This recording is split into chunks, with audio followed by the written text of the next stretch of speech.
Hermanos, les saludo en el amor del Señor en este cuarto domingo de Adviento.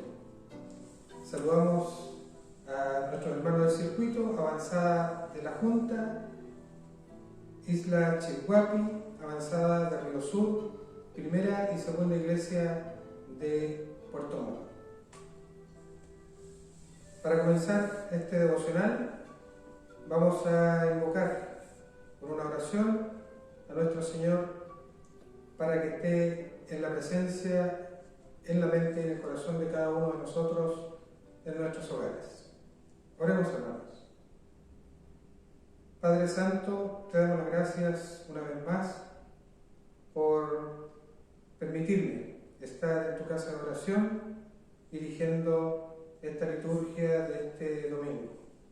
Te damos las gracias porque podemos llegar a cada uno de los hogares de nuestros hermanos, en cada uno de nuestras ciudades, en nuestro circuito de nuestra Iglesia Metodista de Chile. Te damos las gracias porque tú nos has permitido llegar hasta este fin de año calendario, en el cual hemos estado con salud y vida gracias a tu bondad y gracias a tu cuidado por cada uno de nosotros y nuestras familias.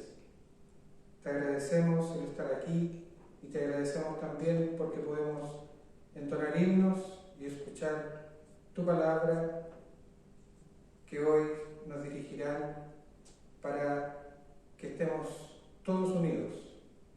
En el nombre de Jesucristo nuestro Señor. Amén. Hermanos, la primera lectura del día de hoy la tenemos en Salmo 89, capítulos 1 al 4 y 14 al 18. Leo en el nombre del Señor. Pacto de Dios con David. Las misericordias de Jehová cantaré perpetuamente. De generación en generación haré notoria tu fidelidad con mi boca, porque dije, para siempre será edificada misericordia. En los cielos mismos afirmarás tu verdad. Hice pacto con mi escogido, juré a David, mi siervo, diciendo, para siempre confirmaré tu descendencia y edificaré tu trono por todas las generaciones. Justicia y juicio son el cimiento de tu trono. Misericordia y verdad van delante de su rostro. Bienaventurado el pueblo que sabe aclamarte. Andará, oh Jehová, a la luz de tu rostro. En tu nombre se alegrará todo el día, y en tu justicia será enaltecido. Porque tú eres la gloria de su potencia, y por tu buena voluntad acrecentarás nuestro poder, porque Jehová es nuestro escudo y nuestro Rey es el Santo de Israel. Palabra de Dios. Encendemos la cuarta vela como un símbolo de Cristo, el camino, que la palabra enviada por Dios a través de los profetas nos dirija hacia el camino de salvación.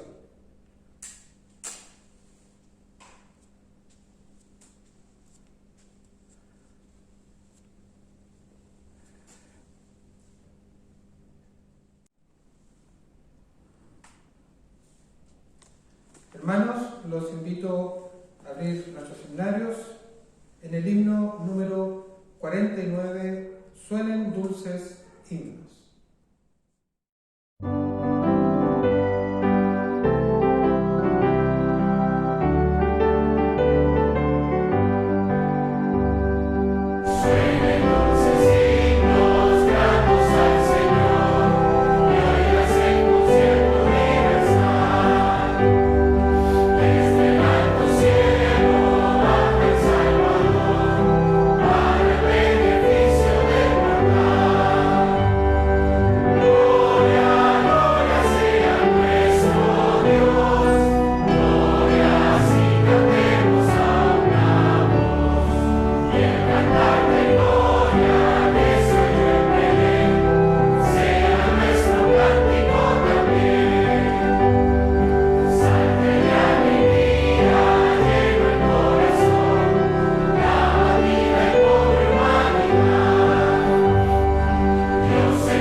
lectura en 2 de Samuel, capítulo 7, versículos 8 al 11 y el versículo 16.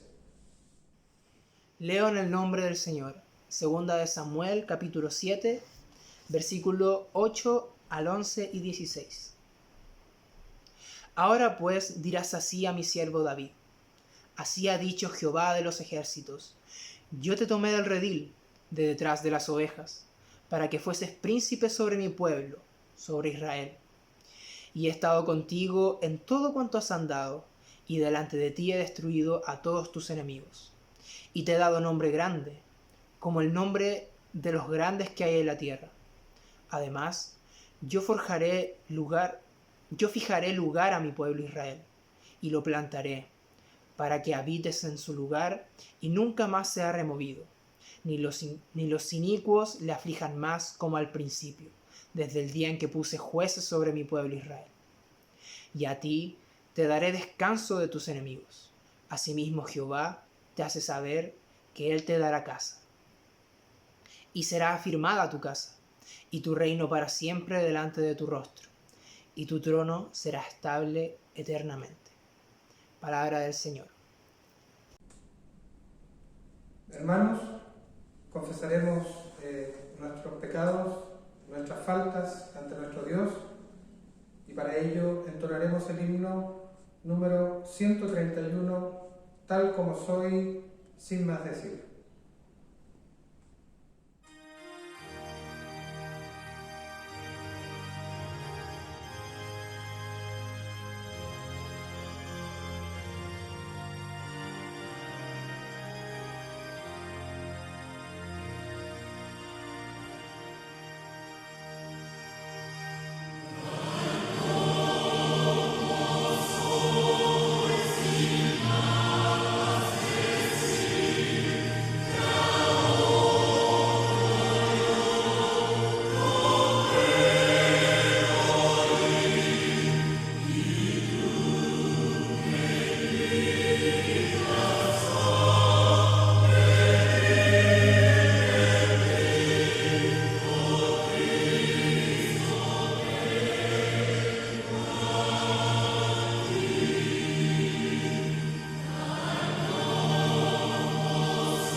Tercera lectura la encontramos en Romanos 16, versículos 25 al 27.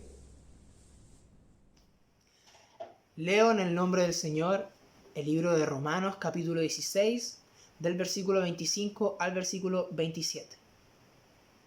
Y al que puede confirmaros según mi evangelio y la predicación de Jesucristo, según la revelación del misterio que se ha mantenido oculto desde tiempos eternos, porque ha sido manifestado ahora, y que por las escrituras de los profetas, según el mandamiento de Dios eterno, se ha dado a conocer a todas las gentes para que obedezcan a la fe, al único y sabio Dios, sea gloria mediante Jesucristo para siempre. Amén. Pasamos al momento de oración de gratitud e intercesión. Vamos a orar a nuestro Señor, vamos a agradecerle por la vida y la salud, y también oraremos por aquellos hermanos y hermanas y familiares, amigos, que estén con alguna petición dentro de sus hogares, para que podamos pedirle a nuestro Dios su mano sanadora en estos momentos de pandemia. Nuestro pastor, Neftalí Gajardo, nos dirigirá en esta oración de gratitud e intercesión. Les saludo, hermanos, hermanas, en el nombre del Señor, en este cuarto domingo de Adviento. Dispongamos nuestros corazones, nuestros pensamientos para orar, agradeciendo al Señor su bondad y misericordia, e interceder por las necesidades de nuestros hermanos y hermanas. Oremos.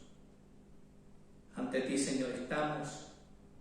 Con un corazón agradecido venimos ante tu presencia por cada uno de los beneficios que recibimos a diario de ti. El don de la vida, la salud, el sustento, la protección, el cuidado y sobre todo la alegría de vivir en medio de esta situación crítica que vive el mundo entero. Pedimos, Señor, también junto con agradecer, que tú nos des ese corazón siempre dispuesto a reconocer tu bondad y tu misericordia. Y nos atrevemos a rogarte por quienes están enfermos, por quienes atraviesan momentos más difíciles, por quienes han perdido un ser querido, para que tú consueles el corazón de ellos, traigas la paz, especialmente a la familia de nuestra hermana Juanita de Valdivia, que ahora goza en tu presencia.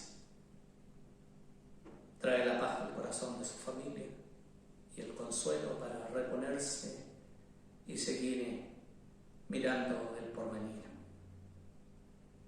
Oramos por cada uno de los hermanos de nuestra congregación, de la primera iglesia, las adultos mayores, las de mayor edad, como así también los jóvenes y los niños, porque todos vivimos preocupados por lo que acontece en nuestro entorno, y pedimos, Señor, porque tú nos des también la responsabilidad de saber cuidarnos los unos a los otros. Oramos por las hermanas y hermanos de la segunda iglesia, las hermanas y hermanos de Río Sur, hermanas y hermanos de la isla de Chilhuapi, como así también nuestras hermanas y hermanos de la Junta. Aquellos que están delicados de salud puedan sentir en este momento que tú extiendas tu mano sobre ella y los fortalezcas, traigas salud, restablezca su estado delicado y siempre con una mirada positiva frente a la vida y frente a los problemas del diario vivir. Quiero poner también delante de ti la preocupación personal por mi salud, que tú la conoces, sabes en la condición que me encuentro, pero mi vida está en tus manos. Ruego porque me des esa fortaleza para enfrentar el día a día siempre con la esperanza de que será mejor. Calma mis dolores, llévate mi angustia y dame siempre la fortaleza de seguir confiando en ti. Dejo en tus manos las necesidades de mi familia, de mis hijos, de mis nietos, como así también de todos los hijos, nietos, familiares de nuestros hermanos y hermanas. Oramos con la certeza y con la convicción de que tú eres el único que puede traer esa serenidad de espíritu a nuestras almas y puedes darnos esa certeza de vivir confiados. Dejamos todo en tus manos, confiando de que tú darás lo mejor para cada uno. Lo hacemos no confiando en nuestros méritos, sino en el sacrificio que Cristo hizo por el bien de todos, en cuyo nombre lo pedimos. Amén y amén.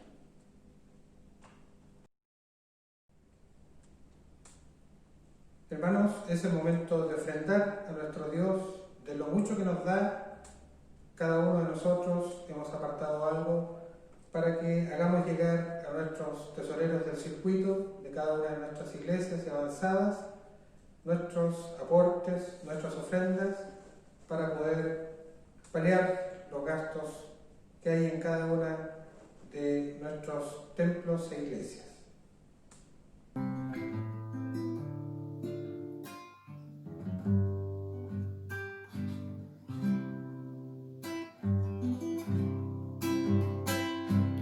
Esta es la ofrenda que damos a nuestro Dios, a nuestro Señor, y junto a ella entregamos nuestro corazón,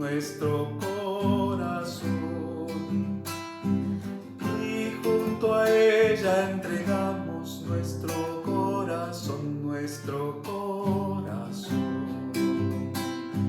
Compartiremos los dones que Cristo nos dio, para ayudar a la gente con el corazón, para ayudar a la gente con el corazón.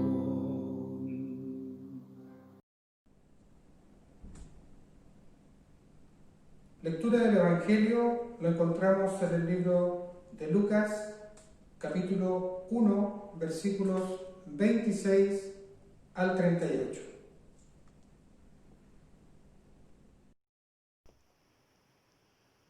Lucas, capítulo 1, desde el versículo 26 al 38, leo en el nombre del Señor.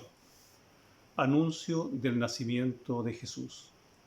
Al sexto mes, el ángel Gabriel fue enviado por Dios a una ciudad de Galilea llamada Nazaret, a una virgen desposada con un varón que se llamaba José, de la casa de David, y el nombre de la virgen era María. Y entrando el ángel en donde ella estaba, dijo: Salve, muy favorecida, el Señor es contigo, bendita tú entre todas las mujeres. Mas ella, cuando le vio, se turbó por sus palabras y pensaba: ¿qué salutación sería esta? Entonces el ángel le dijo: María, no temas, porque has hallado gracia delante de Dios, y ahora concebirás en tu vientre, y darás a luz un hijo, y llamarás su nombre Jesús. Este será grande y será llamado Hijo del Altísimo, y el Señor Dios le dará el trono de David su padre, y reinará sobre la casa de Jacob para siempre, y su reino no tendrá fin. Entonces María dijo al ángel: ¿Cómo será esto, pues no conozco varón? Respondiendo el ángel le dijo: El Espíritu Santo vendrá sobre ti, y el poder del Altísimo te cubrirá con su sombra, por lo cual también el santo ser que nacerá será llamado Hijo de Dios. Y he aquí que tu parienta Elizabeth, ella también ha concebido un hijo en su vejez, y este y está en el 6º mes para ella, la que llamaban estéril, porque nada hay imposible para Dios. Entonces María dijo: He aquí la sierva del Señor, hágase conmigo conforme a tu palabra. Y el ángel se fue de su presencia. Esta es palabra de Dios.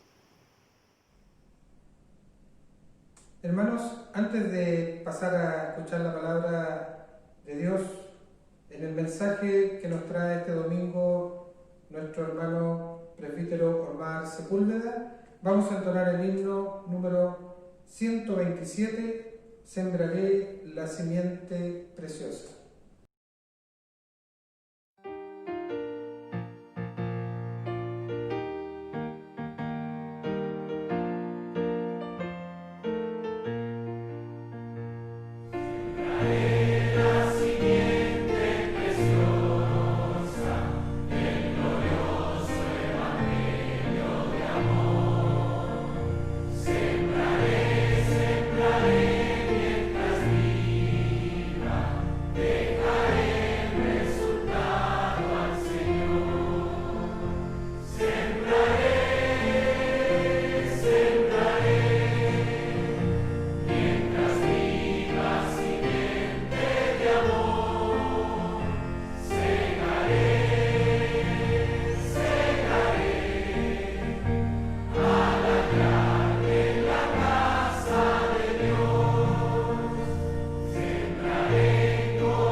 Estimados hermanos, es un gusto poder saludarles nuevamente en una nueva liturgia de este año 2020, ya finalizando.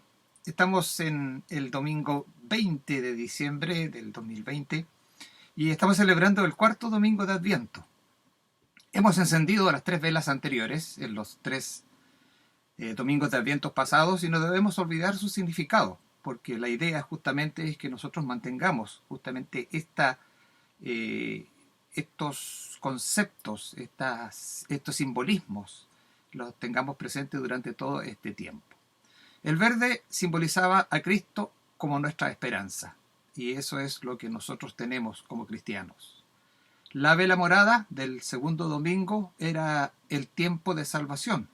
Renovamos entonces nuestro proceso de conversión y eso nos lleva justamente a la salvación. Y no es una cosa solamente personal, sino que también debe ser compartida con todos los demás. Nuestra labor es justamente ser misioneros, ser evangelistas, ser comunicadores de la palabra de Dios. La vela amarilla encendida el domingo pasado simbolizaba la alegría, o simboliza la alegría de la luz redentora.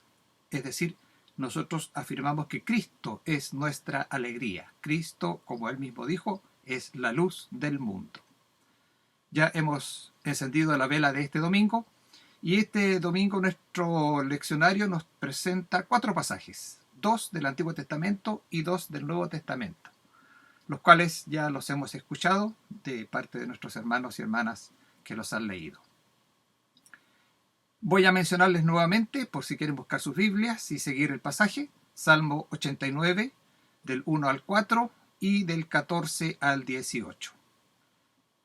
El libro segundo de Samuel, el segundo libro de Samuel, del capítulo 7, del 8 al 11 y el versículo 16.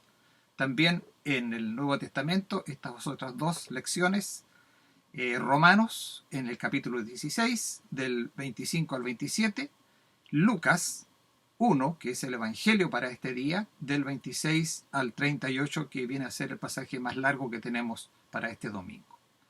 Comenzaremos no en el mismo orden que lo he mencionado, sino que vamos a comenzar por el pasaje de Segunda de Samuel, de capítulo 7, del 8 al 11 y el versículo 16, ya que de este pasaje se hace mención en el Salmo 89. Y un poco para recordar el libro de Samuel, ¿cierto? Samuel siendo el profeta llamado por Dios y también un juez, transformado en juez posteriormente para la nación de Israel. Es en cierto sentido libros históricos que nosotros tenemos en nuestra Biblia y que nos narran entonces parte de lo que nosotros tenemos que saber para entender entonces específicamente al día de hoy podríamos decir estas promesas, ya en la profecía que Dios dio a través de los profetas y a través de todos aquellos que el Señor llamó para darnos a entender de que Él enviaría a un Mesías, a un Salvador a este mundo. Básicamente podríamos decir que los textos de hoy día son como el fundamento de nuestra fe en lo que nosotros creemos sobre Jesucristo y particularmente sobre lo que es nuestra intención como cristianos de celebrar la Navidad, es decir, el nacimiento de aquel que Dios había prometido como el Salvador del mundo. Aquí tenemos entonces la parte histórica, aquí en Samuel, en el capítulo 7, la parte histórica de la labor que le tocó cumplir a Samuel como fiel profeta de Jehová y juez de Israel, en tiempos de los reyes Saúl y David. El pasaje comienza mencionando a Natán, otro de los profetas, y Natán está pronunciando las palabras que Dios le ha hablado y que él tiene que comunicar a David, es decir, su misión es ser el profeta, podríamos decir casi como el consejero de David, la palabra de Dios hablándole al lado, al mismo nivel de él. Aquí en este pasaje encontramos de forma muy breve la promesa de un reinado eterno y estable en toda la tierra. El versículo 11 en su segunda parte establece que Jehová le hará casa, una casa, y es extraño porque David intentó varias veces y tenía la intención de construir un templo a Jehová, un templo a Dios, pero Dios le impedía cada vez con diferentes formas y en diferentes formas de que él no debía construir un templo físico, sino que Dios mismo le iba a construir a él una casa, y esta casa tenía unas características muy importantes. En el versículo 16 dice que esta casa y que su reino serán afirmados para siempre y que su trono será estable eternamente. Si nosotros nos fijamos, hay bastantes diferencias en lo que es la construcción humana a lo que Dios quiere construir en la vida de aquellos que Él ha llamado para, digamos, para comunicar su palabra, ¿cierto? Y para que hoy día nosotros podamos recibir también la palabra de Dios a través de la Biblia, de las historias, a través de todo aquello que nos lleva a nosotros a tener una fe bien fundamentada y con argumentos, ¿cierto? Para decir que efectivamente nosotros celebramos a alguien que efectivamente vino al mundo, que nació, ¿cierto? Como fue la profecía y que fue cumplida en Jesús. La profecía fue cumplida completamente en Jesús. Nótese que esta parte del texto en 2 de Samuel mezcla la vida y el comportamiento de Salomón, que fue el sucesor de David, como rey de Israel, y condiciona justamente su promesa, esta promesa de la construcción de la casa, al propio comportamiento de David. Es decir, lo que haga David se va a ver reflejado en lo que va a pasar después en el resto de los reinados en Israel. Y ya sabemos, ¿cierto?, que el rey David fue un gran rey y que siempre fue recordado, y que en cierto sentido la promesa de esta, entre comillas, eternidad, ¿cierto?, se debía justamente a su comportamiento y a cómo él obedeció, a cómo él escuchó y a cómo él ejecutó aquello que Dios le estaba diciendo: David no debe edificar un templo, sino que Dios edificará una casa, y esa casa será eterna y permanente. Claramente este concepto de casa edificada y sustentada por Dios es permanente. Un templo como el que Salomón construyó posteriormente, a pesar de todo lo magnífico, fue destruido y no permaneció en el tiempo. Además, la promesa se volvió algo secundario. Fíjense ustedes que justamente teniendo esa idea David de construir un templo, de construir una cosa física que se pudiera ver y se mantuviera, generalmente son aquellas cosas que nosotros como seres humanos deseamos: lo físico, lo material. Queremos dejar algo material para que nos recuerden.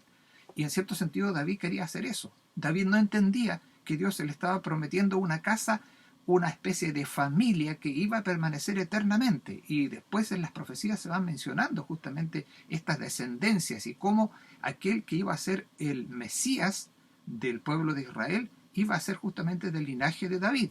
De todas maneras nosotros podemos entender entonces que todas estas cosas fueron guiadas por Dios y no fueron para interrumpir el deseo humano, sino que para más bien cumplir con lo que era necesario para el ser humano. No lo que deseamos, sino que lo que necesitamos efectivamente.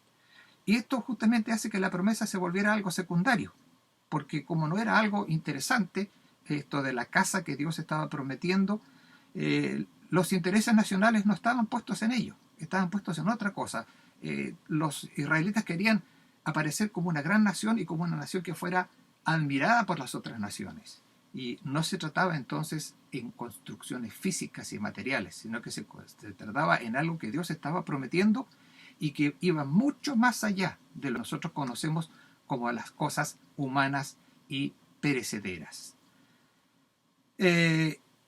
¿En qué estaban centrados entonces los israelitas? Estaban centrados justamente en la futura grandeza de la nación de Israel. Estos intereses humanos y no divinos, la promesa eterna es sobre los seres humanos, no sobre las cosas materiales, no sobre los intereses materiales. Cristo vino a cumplir esta promesa eterna y permanente, y eso nosotros lo sabemos, y eso es lo que nos comunica este pasaje, que la promesa, la profecía está sobre las personas, está sobre un ser que Dios enviará, y este ser tratará con seres humanos, no con cosas materiales, sino que con cosas que son eternas, que son permanentes, que no van a desaparecer simplemente porque el ser humano entonces lo quiera así. Es interesante, hermanos, que el texto de Segunda de Samuel y este segundo texto que vamos a meditar ahora, el Salmo 89, tienen en el pasaje el mismo título. Dice Pacto de Dios con David. Si nosotros miramos nuestras Biblias nos vamos a encontrar que ambos pasajes tienen exactamente el mismo texto. Nuestra Biblia menciona que este salmo es un masquil. Es un masquil. Masquil es un término hebreo que en la Biblia aparece mencionado en el encabezamiento, generalmente debajo del título que nosotros encontramos en los salmos. Estos salmos son considerados como cánticos para ser utilizados para la instrucción o la meditación. El término literalmente significa instrucción y eran usados para dar instrucciones, justamente, y valga la redundancia, para el llamado remanente fiel que nosotros hemos escuchado, aquella parte del pueblo de Israel que siempre estuvo pendiente de lo que Dios hacía, de lo que Dios quería y obedeciendo justamente a los mandamientos de Dios. Este pueblo, este remanente fiel, podía entender perfectamente su contenido al escucharlos. Fíjense ustedes que este concepto también se usa en personas y se usa para catalogar a quienes eran considerados personas atentas e inteligentes. Bueno, justamente el contenido de este masquil tiene que ver con esta instrucción, esta meditación que se hace con este salmo. Este es un antiguo salmo real. Y el salmo real, obviamente, no son solamente los versículos que nosotros estamos considerando hoy día, sino que va desde el versículo 1 al 37, a pesar de que este salmo tiene mucho más versículos y llega hasta el 51. Pero el salmo real, tal cual es como masquil, va del 1 al 37. Y más tarde se piensa que se le agregó un lamento, Y este lamento probablemente lo pusieron allí porque estaba quizás haciendo un poco recuerdo de la derrota y la humillación del rey. Y eso lo encontramos entonces en el versículo 38 al 51. Es muy probable, según los estudiosos, de que se refiera a lo que le ocurrió al rey Joaquín, el rey de Judá, al ser llevado junto a toda su familia y los nobles del reino al cautiverio por manos del rey Nabucodonosor de Babilonia. Al pie de la página donde aparece este salmo está justamente la cita que nosotros podemos referirnos para encontrar esa parte de la historia. Los 4 primeros versículos son una introducción y allí se establece el tema justamente de este salmo. Se establece lo que este salmo está tratando de decirnos como una especie de, podríamos decir, un resumen breve para introducirnos justamente a lo que estos salmos o este salmo nos está diciendo. Primeramente tenemos 2 temas, este es un doble tema, el amor constante y permanente de Dios, entre el versículo 1 al 4, ¿cierto? Y después menciona justamente la alianza o el pacto divino indisoluble con la familia de David. Y comienza justamente allí mencionando toda esta situación de ese constante amor que Dios muestra por su pueblo y por aquellos que Él está llamando. Es un amor constante y permanente. Ya hablamos en el pasaje recién que mencionábamos, ¿cierto?, en 2 de Samuel, esa, podríamos decir, esa permanencia, esa eternidad de las cosas en Dios. Del versículo 14 al 18 nos vamos a encontrar con algo bien interesante. David, ¿cierto?, que sería quien lo podría estar quizás atribuyéndose a él, pero aunque está atribuido como masquil de Etán Esraíta, como dice al principio en la Biblia, está él mencionando que su trono se basa en la justicia y el derecho, conociendo bien a Dios, conociendo y estando siempre podríamos decir, al tanto de lo que Dios quiere de su pueblo. Él reconoce que donde Dios está, Él está haciendo justicia. Y allí también Él ejerce juicio o el derecho, como menciona aquí.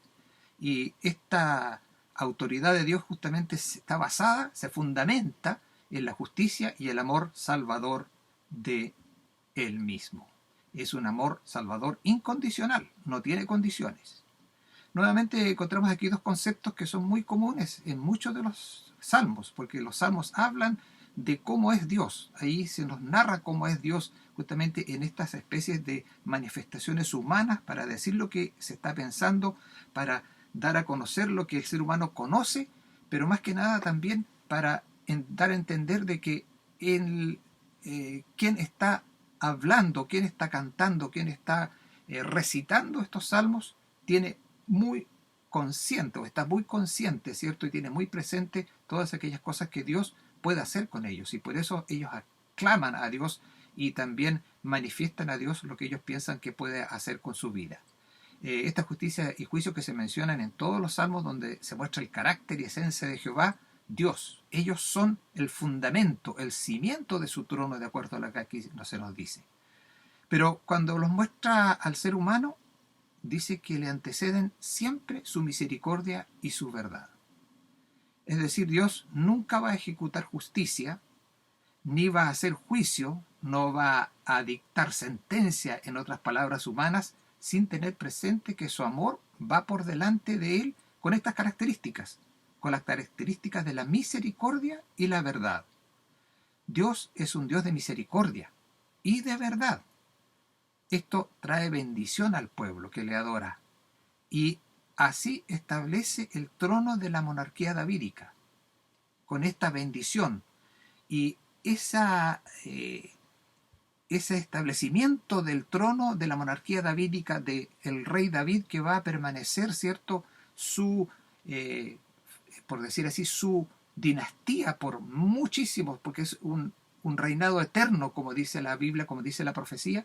Este ha sido destinado para que su cumplimiento esté en su Hijo Jesucristo.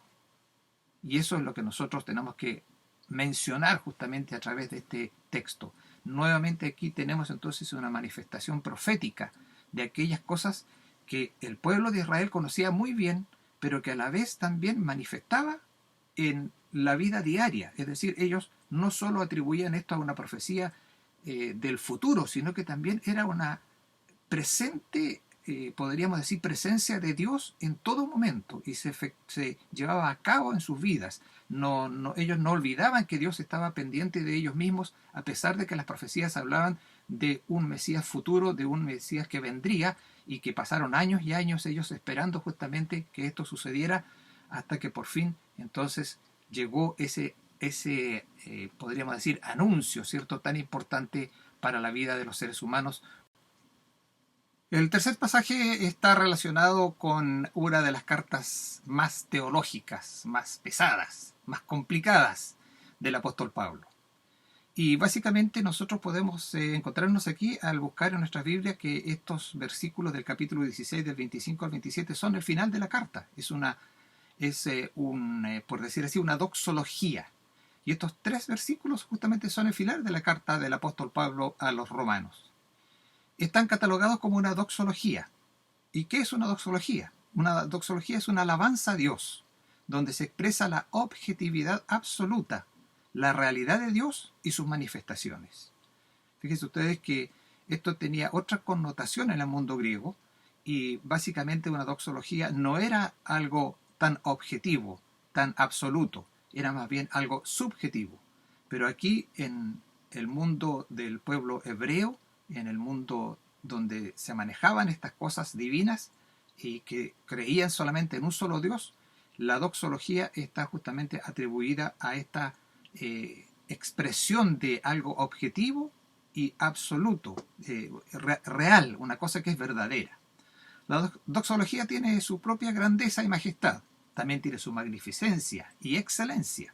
Es decir, una doxología es como finalizar algo que se ha estado ejecutando, es como una obra musical, ¿cierto? Y termina con gran fanfarria, con una gran manifestación, como un final, ¿cierto?, para recordar. Y a pesar de su contenido y excelencia, muchos estudiosos consideran que esta no es una doxología atribuida o atribuible a Pablo, porque fíjense ustedes que no es tan impactante como lo muestran sus escritos originales.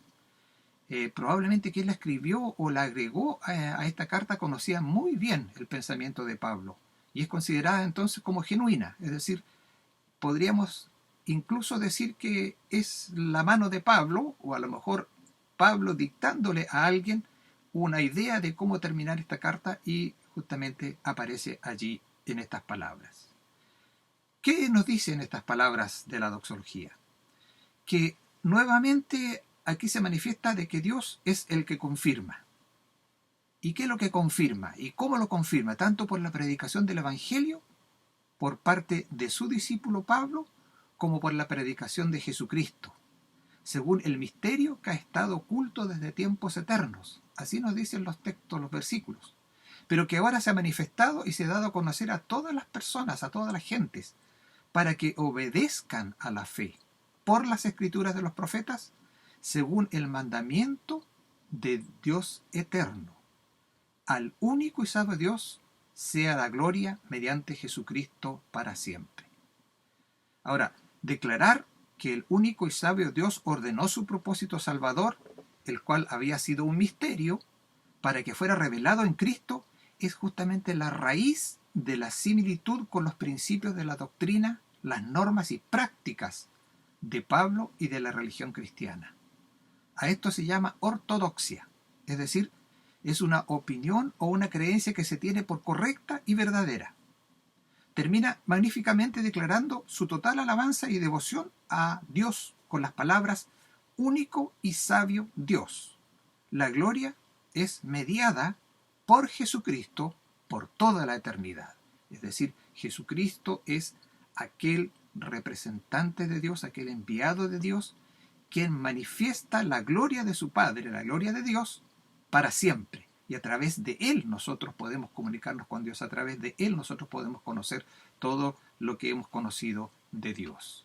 Nuevamente, entonces, tenemos para fundamentar, para cimentar aún más, con más fortaleza nuestra fe y nuestra creencia y nuestra celebración de la Navidad, estas palabras de Pablo al final de esta carta a los romanos. El cuarto y último texto lo encontramos en el Evangelio según San Lucas, en el capítulo 1, versículos 26 al 38.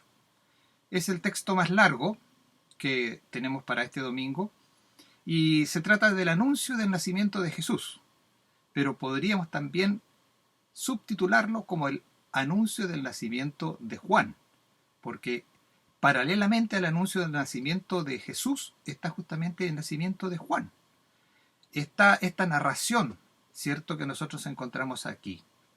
Los contenidos de estas narraciones pueden haber tenido su origen en los seguidores de Juan el Bautista, porque al parecer todo apunta a que primero está todo lo que se relaciona con Juan el Bautista como el anuncio previo a Jesús, pero también tiene que ver un poco con la parte histórica, es decir, Juan viene primero que Jesús porque es el que viene a anunciar justamente quién viene después de él, que va a ser justamente el Mesías.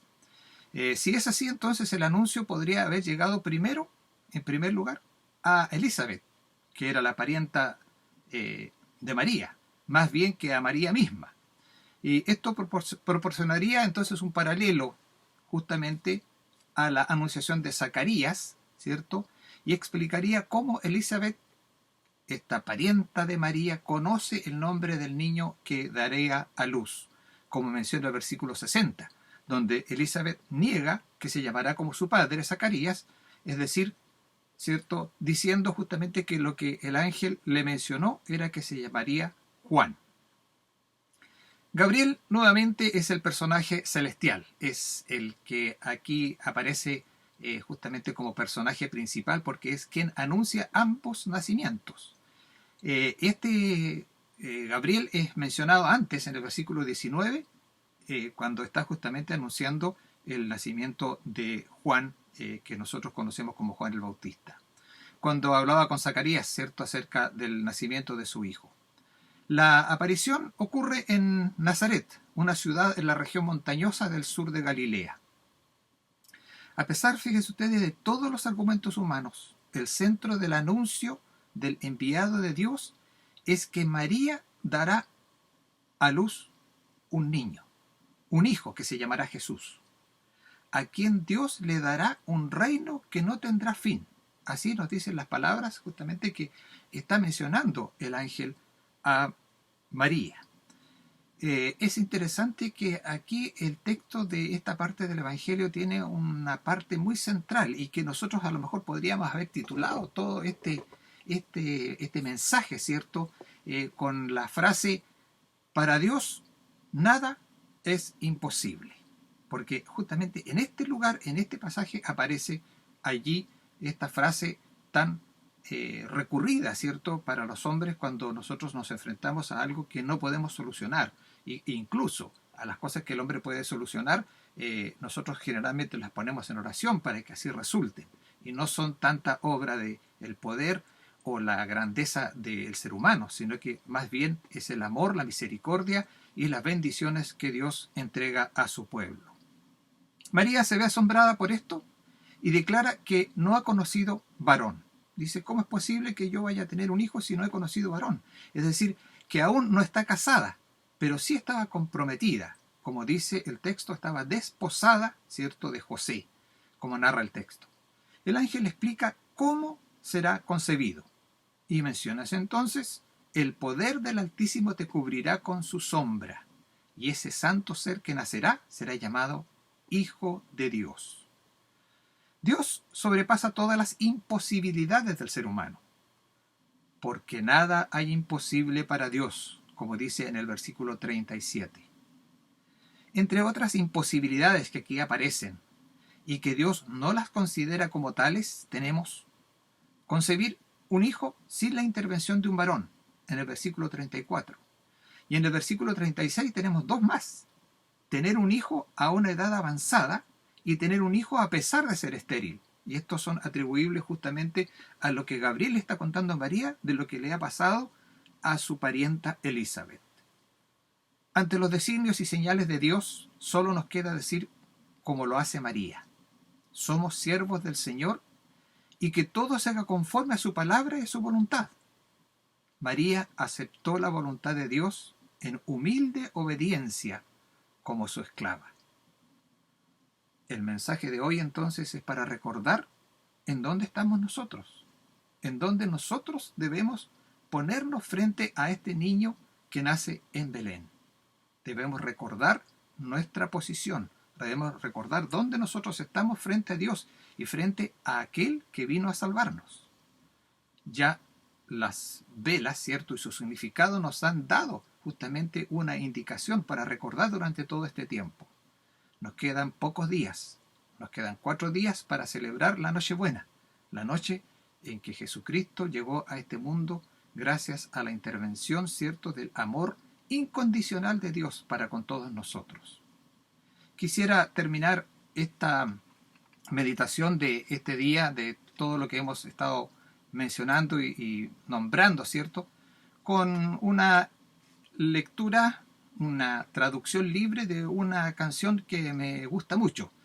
Es una canción en inglés, es una letra en inglés de un cantante muy famoso, Kenny Rogers, y se llama It's Christmas Every Day, es Navidad todos los días.